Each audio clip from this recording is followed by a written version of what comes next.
Assalamualaikum warahmatullahi wabarakatuh.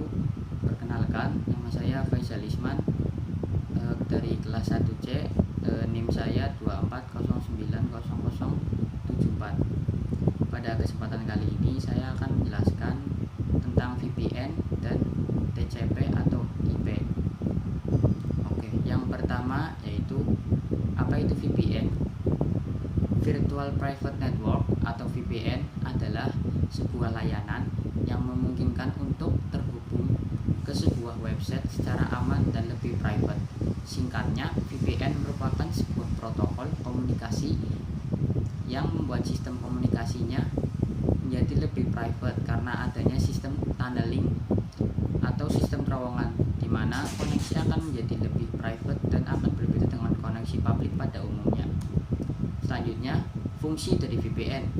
Yang pertama, untuk menyembunyikan aktivitas browsing. Fungsi yang paling sering digunakan oleh para penggunanya adalah sebagai sarana privasi ketika melakukan browsing dan mengakses konten penting yang tidak boleh dilihat oleh orang lain. VPN dapat membantu Anda menutupi dan menyembunyikan aktivitas internet yang sedang dilakukan. Yang kedua, memungkinkan akses situs yang diblokir.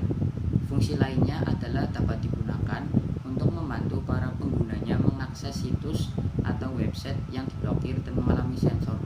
Tetapi fungsi satu ini memiliki dampak negatif dan seringkali disalahgunakan oleh sebagian orang. Yang ketiga, mengamankan transaksi online. VPN dikenal berpengaruh pada aktivitas bisnis seperti transaksi online karena dapat berguna saat orang-orang yang memiliki bisnis ini sering melakukan transaksi secara online lewat jaringan internet. Yang keempat, meningkatkan kecepatan download. Beberapa file yang terdapat di internet terkadang memiliki ukuran yang sangat besar. Hal tersebut tentu mempengaruhi kapasitas kecepatan ketika ingin mengunduhnya. Biasanya internet memiliki batas kecepatan. Yang selanjutnya yaitu cara kerja dari Virtual Private Network atau VPN. VPN bekerja dengan memungkinkan pengguna untuk membuat koneksi internet pribadi yang terenkripsi dari perangkat mereka ke server VPN di tempat lain di dunia. Berikut cara kerja dari VPN. Yang pertama, enkripsi data. Saat pengguna terhubung ke VPN, data yang dikirim dari perangkat mereka dienkripsi sehingga tidak dapat dibaca oleh pihak yang tidak berwenang yang mencoba memantau aktivitas online pengguna. Yang kedua, identifikasi pengguna. Sebelum pengguna dapat mengakses jaringan VPN, mereka harus memasukkan nama pengguna dan kata sandi atau kredensial lainnya untuk mengidentifikasi diri mereka dan memastikan bahwa hanya pengguna yang sah yang dapat terhubung ke jaringan VPN. Yang ketiga, koneksi ke server VPN. Setelah pengguna teridentifikasi, perangkat mereka terhubung ke server VPN yang terletak di tempat lain atau di dunia. Koneksi ini dilakukan melalui internet atau jaringan publik lainnya. Yang kelima, pengiriman data. Setelah terhubung ke server VPN, pengguna dapat mengirim dan menerima data melalui koneksi internet yang aman. Data dikirim melalui server VPN yang menambah lapisan keamanan tambahan dan menyembunyikan alamat IP pengguna asli. Yang kelima, deskripsi data. Setelah data sampai ke server VPN, data tersebut didekripsi sehingga dapat diakses oleh pengguna. Ini dilakukan oleh server VPN sebelum data dikirim ke alamat tujuan aslinya. Dan yang terakhir, keluar dari jaringan VPN. Setelah pengguna selesai menggunakan jaringan VPN, mereka harus keluar dari jaringan dan memutus koneksi internet terlebih dahulu. Ini sangat penting untuk memastikan bahwa tidak ada data pengguna yang tersimpan di server VPN atau risiko keamanan lainnya. Selanjutnya yaitu kelebihan dan kekurangan VPN.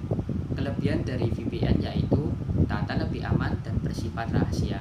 Yang kedua, identitas IP asli tidak langsung diketahui oleh orang lain. Yang ketiga, dapat mengakses dari lokasi negara yang berbeda sesuai dengan layanan VPN yang Yang keempat, dapat mengakses website yang telah diblokir oleh pemerintah atau organisasi lain. Selanjutnya yaitu kekurangan dari VPN. Yang pertama, koneksi internet menjadi lebih lambat. Yang kedua, konfigurasi manual menjadi cukup rumit. Yang ketiga, terdapat batasan penggunaannya. Dan yang keempat, koneksi internet menjadi tidak stabil. Selanjutnya yaitu apa sih itu TCP atau IP? Transmisi Control Protocol atau disingkat dengan TCP dan Internet Protocol atau yang disingkat dengan IP adalah serangkaian aturan atau protokol yang berfungsi menghubungkan perangkat jaringan di internet. TCP atau IP digunakan sebagai protokol komunikasi dalam jaringan komputer pribadi atau intranet atau extranet.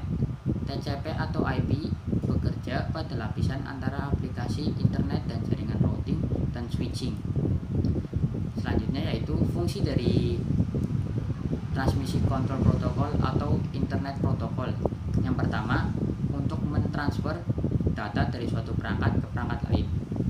Yang kedua, untuk menjalankan perintah massal pada produk yang persis sama di semua perangkat yang tergabung dalam jaringan atau disebut remote execution. Yang ketiga, untuk melakukan remote login pada komputer lain walaupun pada jarak jauh sekalipun. Yang keempat, untuk melakukan sharing film dengan memanfaatkan fitur Network Film System atau disingkat NFS. Selanjutnya yaitu cara kerja transmisi kontrol protokol atau internet protokol.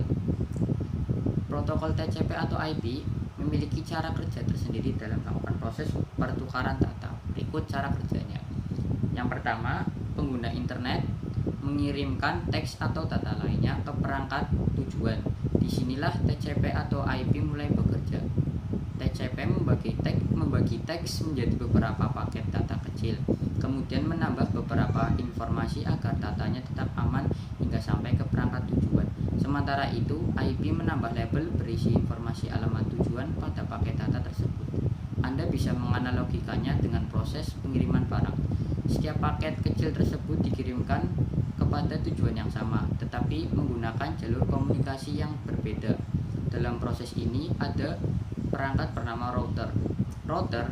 Selanjutnya, router menentukan jalur yang efisien untuk mengirimkan paket data dan mengatur lalu lintas internet. Selain itu, router juga bermanfaat untuk membagi beban data sehingga tidak overload. Selanjutnya, setelah paket TCP atau IP tiba pada perangkat tujuan, komputer lalu membuka label alamat IP yang terpasang. Informasi dari protokol TCP juga dibuka untuk memastikan bahwa paket tetap aman dan tidak terjadi kerusakan dalam proses tersebut. Apabila paketnya mengalami kerusakan, komputer penerima akan memberitahukan komputer pengirim untuk kembali mengirimkan ulang pesan atau data. Selanjutnya, setelah diperiksa, paket yang dibuka kemudian disusun kembali seperti susunan teks aslinya dan siap dibaca oleh penerima. Dan yang terakhir, perangkat bernama gateway kemudian menerjemahkan protokol asli jaringan komputer menjadi TCP atau IP dan sebaliknya. Kelebihan dan kekurangan TCP atau IP. Kelebihannya, digunakan secara global dan mendukung berbagai jenis perangkat serta jaringan. Yang kedua, menyediakan pengiriman data yang dapat diandalkan dan bebas dari kesalahan melalui koneksi yang stabil dan aman. Yang ketiga, memudahkan dikonfigurasi dan digunakan dengan berbagai alat yang tersedia untuk pengelolaan jaringan. Dan yang keempat, dapat diterapkan pada berbagai jenis koneksi jaringan baik kabel maupun nirkabel serta jaringan lokal maupun global. Kekurangannya yaitu rentan terhadap ancaman keamanan. Yang kedua, membutuhkan bandwidth yang cukup besar. Yang ketiga, memiliki batasan ukuran paket maksimum. Selanjutnya, kesimpulan, VPN adalah teknologi yang memungkinkan pengguna untuk membuat koneksi yang aman dan terenkripsi ke jaringan lain melalui internet. Ini sangat berguna untuk melindungi privasi, mengakses konten terbatas, dan meningkatkan data saat menggunakan jaringan publik. TCP atau IP adalah protokol dasar yang digunakan untuk berkomunikasi di internet. TCP sendiri memastikan pengirim data yang handal, sementara IP bertanggung jawab untuk penyelamatan dan pengiriman paket data. TCP ini memiliki lapisan yang